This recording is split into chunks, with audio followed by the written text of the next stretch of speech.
नमस्कार, मैं पूनम तांगर। आप देख रहे हैं न्यूज वॉच इंडिया। बुलेटिन की शुरुआत करेंगे ब्रेकिंग न्यूज के साथ। मुजफ्फरपुर में होटल पर फायरिंग। होटल ग्राउंड पर 15 से 20 राउंड फायरिंग की गई। एक महिला समेत 3 लोग घायल।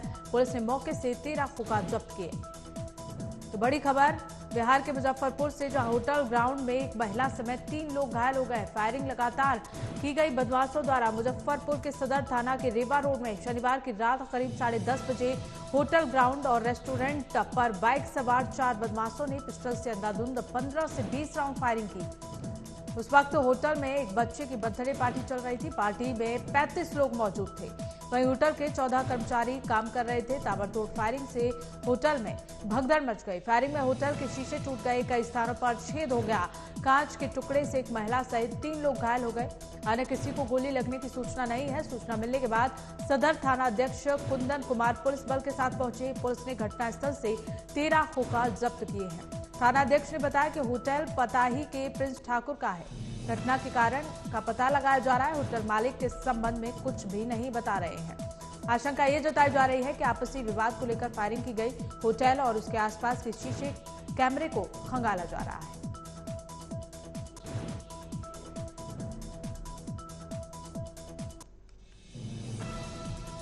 बिहार के सामने ही हम लोगों को भी सूचना मिली और हमारे सदर थाना की टीम यहाँ पर सूचना 10 मिनट के अंदर आ गई। थाना की टीम यहाँ पर ग्रांड रेस्टोरेंट है और यहाँ पर पार्टी लेके आ रही है। यहाँ पर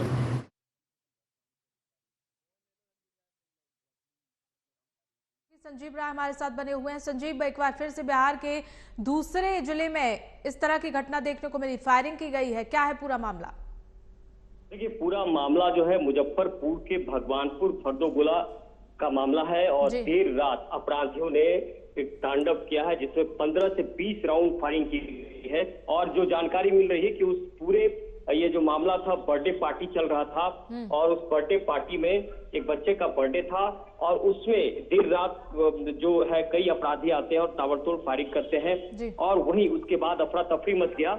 और जिस तरह से फायरिंग हुई है उसके बाद जो है अब पुलिस जो है सीसीटीवी फुटेज को खंगाल रही है और उसमें जो थाना अध्यक्ष ने बताया है कि कई राउंड फायरिंग होने से वहां पर 13 खोखे बरामद किए गए हैं। और इस पूरे मामले में होटल के जो मालिक हैं उन्होंने एफआईआर किया है और जो नगर अधीक्षक है अरविंद प्रताप सिंह उस पूरे घटना की जांच कर रहे हैं कि ये कौन से अपराधी थे, क्यों होटल पे फायरिंग हुई है। और अभी तक जो जानकारी है कि अपराधियों को गिरफ्त में नहीं लिया गया है। सीसीटीवी फुटेज के आधार पर इन अपराधियों को की शिनाख्त करने की कोशिश की जा रही है। लेकिन जो वहां पर अफरा तफरी का माहौल बना, आप देख रहे होंगे सीसीटीवी फुटेज में किस तरह से जो वहां लोग खा पी रहे थे उनमें किस तरह से दहशत का माहौल है।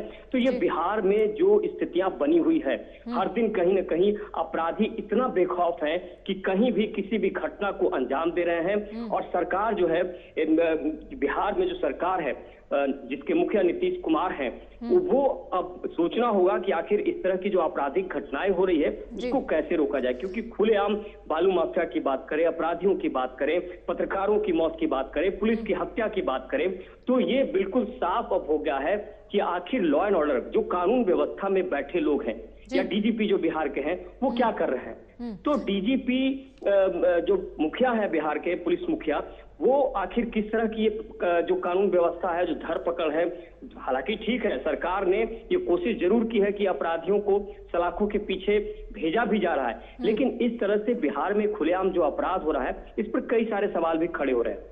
बिल्कुल संजीव, सही कहा आपने। पिछले कुछ दिनों से लगातार बिहार में इस तरह की घटनाएं देखने को मिल रही हैं। इस घटना को लेकर पुलिस प्रशासन का क्या कहना है? कब तक गिरफ्तारी जो बदमाश है उनकी हो पाएगी या फिर अभी किसी तरह की कोई जानकारी उनके बारे में मिली है? देखिए, पुलिस सबसे पहले तो जो होटल के मालिक है प्रिंस ठाकुर, उनसे पूछताछ कर रही है और होटल मालिक इस संबंध में कुछ बता नहीं पा रहे हैं। ये आशंका जताई जा रही है कि विवाद जो है वर्चस्व को लेकर ये फायरिंग हुई है। क्या वर्चस्व है? क्योंकि देखिए, सबसे पहले सीसीटीवी फुटेज के आधार पर, क्योंकि रात था, रात का समय था, इसलिए बहुत अंधेरा था और ऐसे में एक बैग जो कुछ संख्या में अपराधी आते हैं और फायरिंग करते हैं तो उसकी पूरी जो है फुटेज खंगाली जा रही है। आपराधिक इतिहास के जो लोग हैं उनसे पूछताछ हो रही है। तो फिलहाल कुछ समय के बाद पुलिस जो है इसमें अगर कोई गिरफ्तारी होती है तो बता पाएगी आखिर ये पूरा मामला क्या था, क्यों वहां पर फायरिंग हुआ, क्या वर्चस्व की लड़ाई थी या किसी और कह सकते हैं कि किसी और मंशा से अपराधी उस होटल पर फायरिंग की है। बिल्कुल संजीव, क्या किसी को निशाना बनाकर यहाँ फायरिंग की गई थी, क्योंकि होटल में और भी लोग मौजूद थे?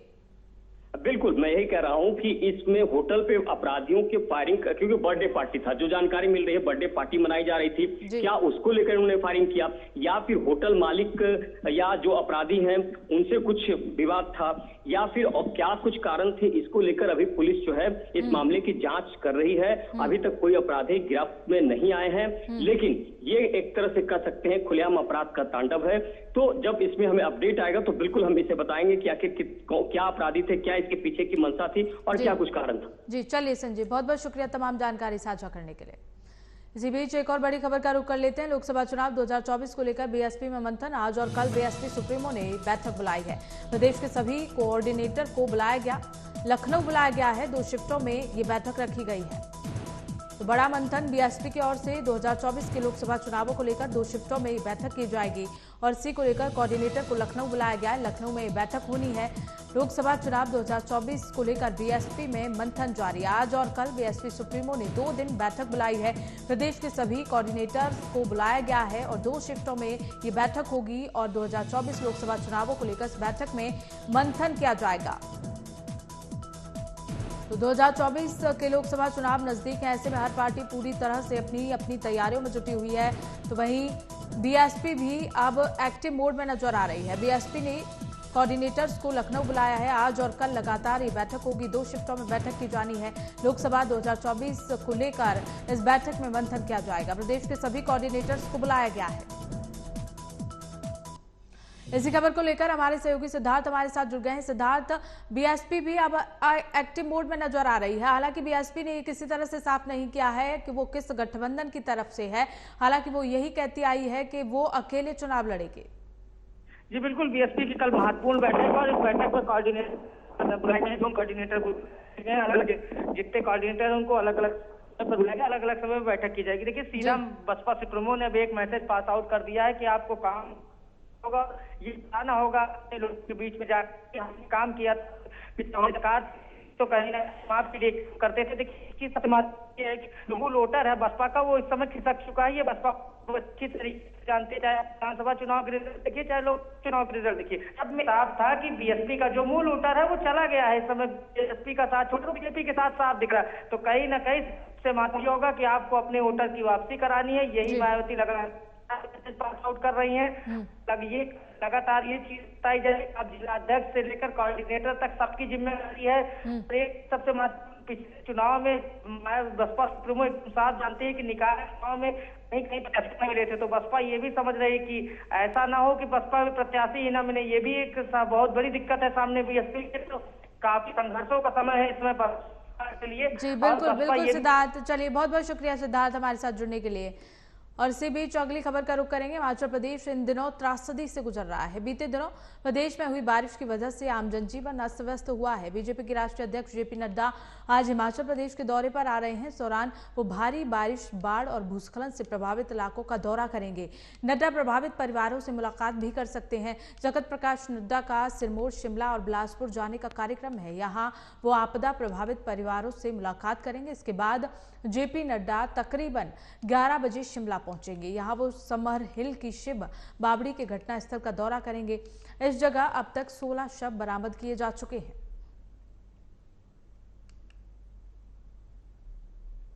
हिमाचल प्रदेश में लगातार बारिश की वजह से भारी तबाही देखने को मिल रही है। हिमाचल प्रदेश के सीएम सुखविंदर सिंह सुक्खू ने दूसरे राज्यों से मदद भी मांगी है। अब तक प्रदेश में 10,000 करोड़ का नुकसान हो चुका है। त्रासदी से हिमाचल प्रदेश गुजर रहा है। इसी के चलते आज जेपी नड्डा हिमाचल प्रदेश पहुंचेंगे और भूस्खलन प्रभावित इलाकों का दौरा करेंगे। इसी खबर को लेकर हमारे सहयोगी नागेंद्र हमारे साथ जुड़ गए हैं। नागेंद्र, हिमाचल प्रदेश में लगातार तबाही की तस्वीरें सामने आ रही हैं। इसी बीच जेपी नड्डा का दौरा है हिमाचल प्रदेश में, क्या कुछ जानकारी है? जी बिल्कुल, देखिए हिमाचल प्रदेश की अपनी बात करें तो इस बार जिस तरह से लगातार बारिश हो रही है और अनुमान से ज्यादा बारिश हुई है, जिससे कि काफी जान माल का नुकसान हुआ है, उसी को देखते हुए आज बीजेपी के राष्ट्रीय अध्यक्ष जेपी नड्डा हिमाचल प्रदेश के दौरे पर हैं। खास तौर से शिमला और बिलासपुर का जो एरिया है जहां ज्यादा नुकसान हुआ है वहां का आज वो दौरा करेंगे। 9 बजे वो वहां पहुंच जाएंगे। इसी बीच वो जो पीड़ित परिवार हैं जिनके घरों का नुकसान हुआ है, जिनके प्रियजनों का नुकसान हुआ है, उनसे मुलाकात करेंगे और जो भी वहां पर चाहे लैंडस्लाइड से चाहे बादल फटने से जो भी नुकसान हुआ है उसकी आज अधिकारियों के साथ समीक्षा करेंगे। इससे पहले यदि बात करें तो कल प्रधानमंत्री नरेंद्र मोदी की अध्यक्षता में भी एक हाई लेवल मीटिंग हुई थी जिसमें गृह मंत्री अमित शाह, रक्षा मंत्री राजनाथ सिंह और जेपी नड्डा भी मौजूद रहे थे। तो आज जेपी नड्डा का वहां दौरा है। कल भी अभी तक वहां क्या हुआ है इसकी समीक्षा प्रधानमंत्री ने उस बैठक के दौरान की थी और आज जेपी नड्डा का वहां दौरा है तो वो वहां देखेंगे कि किस तरह की स्थिति चाहे शिमला है, बिलासपुर है, सोलन है, जो भी और खासतौर से जो 10 डिस्ट्रिक्ट हैं जिनमें सबसे ज्यादा नुकसान बारिश का हुआ है उसकी समीक्षा करेंगे और अधिकारियों से मुलाकात करेंगे। बिल्कुल नागेंद्र, अभी भी हिमाचल प्रदेश से हजारों लोग घर छोड़ने के लिए तैयार हो रहे हैं और अभी भी वहां से लोग घर छोड़कर जा रहे हैं, पलायन लगातार जारी है। जी देखिए, जिस तरह का वहाँ मौसम फिलहाल है, अभी भी 21 और 22 तारीख जो है मौसम विभाग की तरफ से ऑरेंज जो है वो किया गया है, तो अलर्ट किया गया है। तो उसको देखते हुए भी अभी आगे के दिन में भी कुछ नहीं कहा जा सकता है। यदि बारिश ज्यादा होती है तो फिर वहां नुकसान हो सकता है। तो इसी को देखते हुए जो स्थानीय लोग हैं वो वहां से पलायन करने के लिए मजबूर है।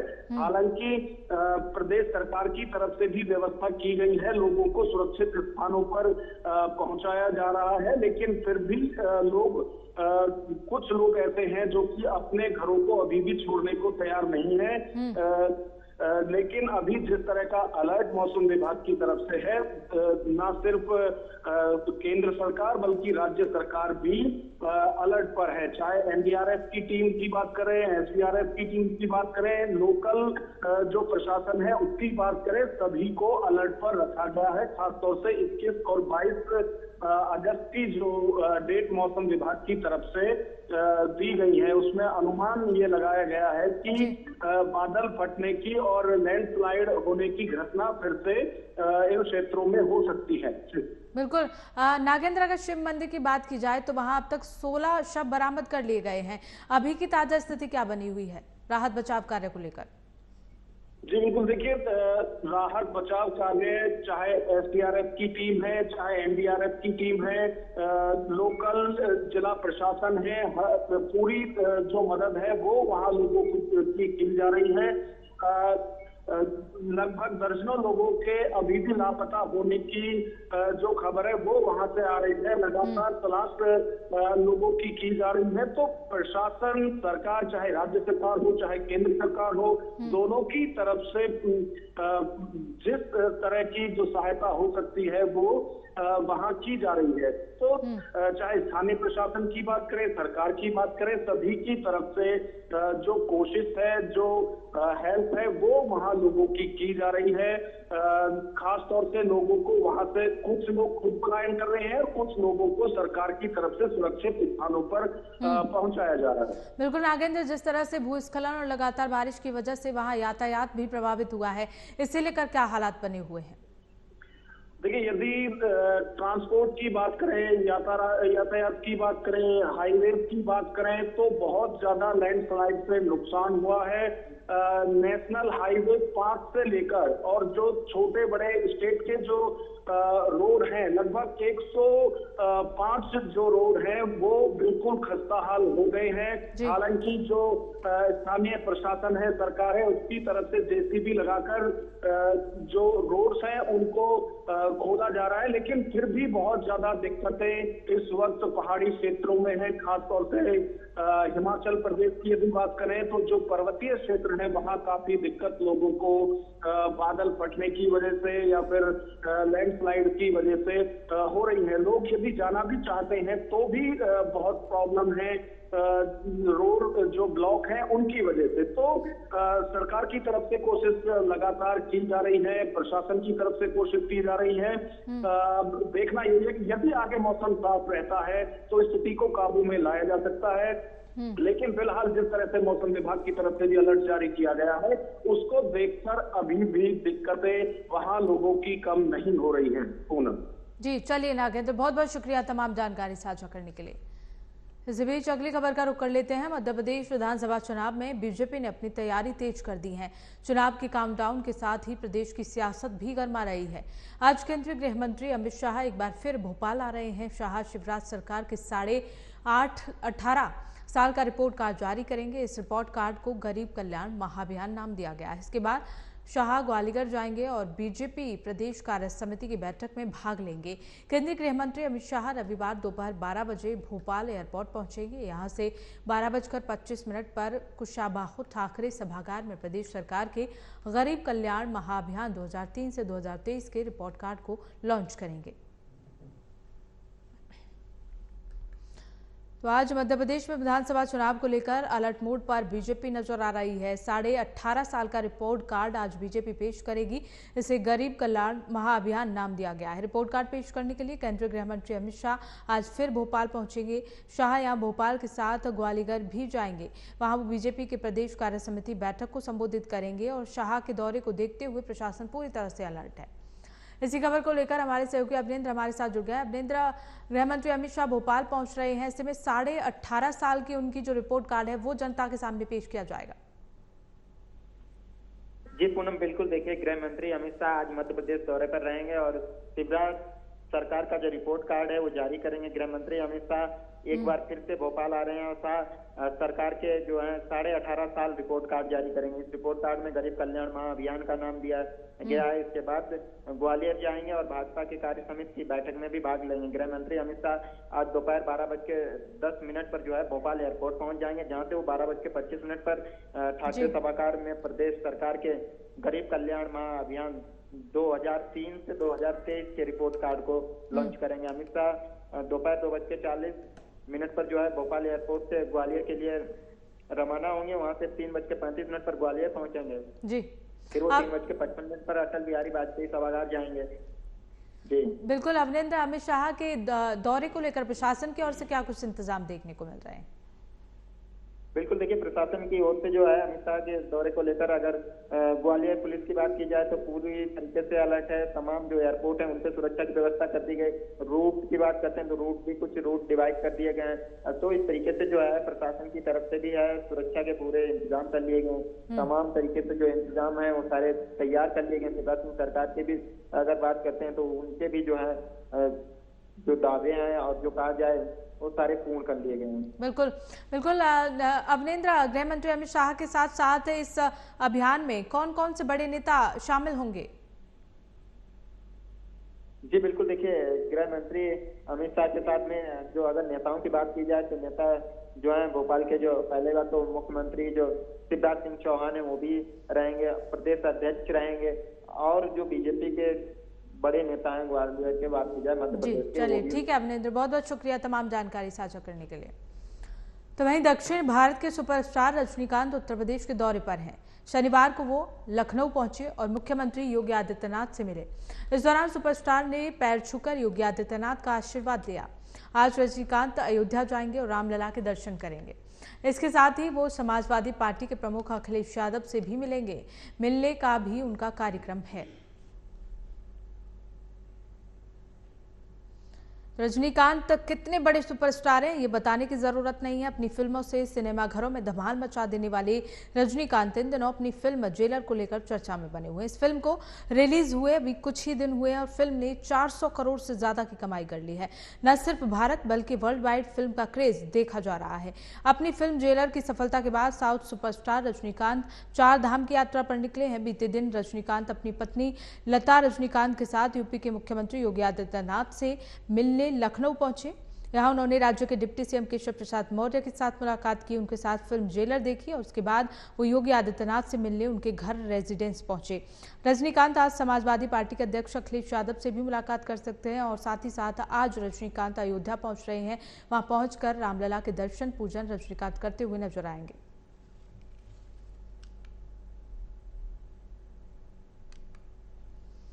रजनीकांत आज अयोध्या पहुंचेंगे, जहां रामलला के दर्शन पूजन करेंगे। बता दें कि सुपरस्टार 4 धाम की यात्रा पर निकले हैं। ऐसे में कल लखनऊ पहुंचे थे और आज अयोध्या पहुंचेंगे रजनीकांत। इसी खबर को लेकर हमारे सहयोगी सिद्धार्थ हमारे साथ जुड़ गए हैं। सिद्धार्थ, कल मुख्यमंत्री योगी आदित्यनाथ और डिप्टी सीएम केशव प्रसाद से रजनीकांत मिले थे, आज अयोध्या पहुंच रहे हैं, क्या कुछ जानकारी है? तकनीकी खराबी की वजह से सिद्धार्थ से हमारा संपर्क टूट गया है। खबरों में आगे बढ़ेंगे। आज 20 अगस्त को पूर्व प्रधानमंत्री राजीव गांधी की जयंती है। कांग्रेस नेता राहुल गांधी ने अपने पिता को पेंगोंग लेक से श्रद्धांजलि दी। इसके लिए लेक के पास पूरी तैयारियां की गई। पूर्व पीएम की तस्वीरों के साथ यहां पोस्टर लगाए गए। इस बीच राहुल ने सोशल मीडिया पर एक वीडियो शेयर किया और लिखा, पापा आपकी आंखों में भारत के लिए जो सपने थे इन अनमोल यादों से झलकते हैं।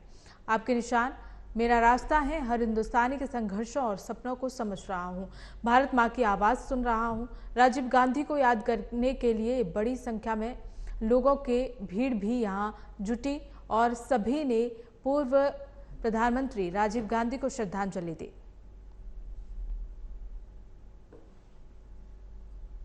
खबरों में आगे बढ़ेंगे। लद्दाख में बीते शनिवार शाम सेना का एक वाहन खाई में गिर गया।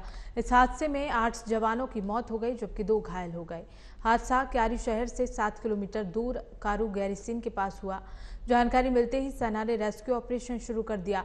सेना अधिकारियों ने बताया कि काफिले में 5 वाहन थे। जो वाहन खाई में गिरा है उसमें 10 सैनिक सवार थे। हादसे में जान गंवाने वालों में एक जूनियर कमिश्नर अधिकारी सहित 8 जवान शामिल हैं।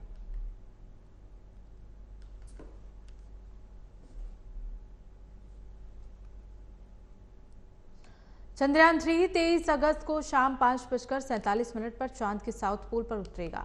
इस नज़ारे को देखने के लिए लोग लाइव इंतजार कर रहे हैं। दरअसल दिल्ली के नेहरू तारामंडल में चांद पर चंद्रयान 3 की सॉफ्ट लैंडिंग के नज़ारे को इसरो की मदद से स्काई थिएटर में लाइव प्रसारित किया जाएगा। इसे दर्शक 2D नज़ारे में देख सकेंगे। लाइव स्ट्रीमिंग के लिए यहाँ बड़े बड़े प्रोजेक्टर स्क्रीन लगाए गए हैं। इसके अलावा नेहरू तारामंडल में वेबकास्ट की व्यवस्था भी की गई है। इतना ही नहीं, नेहरू तारामंडल में आने वाले दर्शकों के लिए चंद्रयान 3 का एक खास एग्जीबिशन भी लगाया जाएगा। इससे लोग चंद्रयान की वास्तविक बनावट को देख सकेंगे और उसके बारे में बेहतर ढंग से समझ सकेंगे।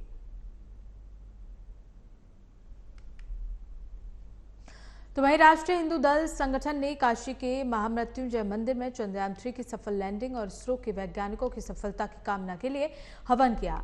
इस दौरान राष्ट्रीय हिंदू दल अध्यक्ष रोशन पांडे ने इसरो के वैज्ञानिकों को बधाई और शुभकामनाएं दी।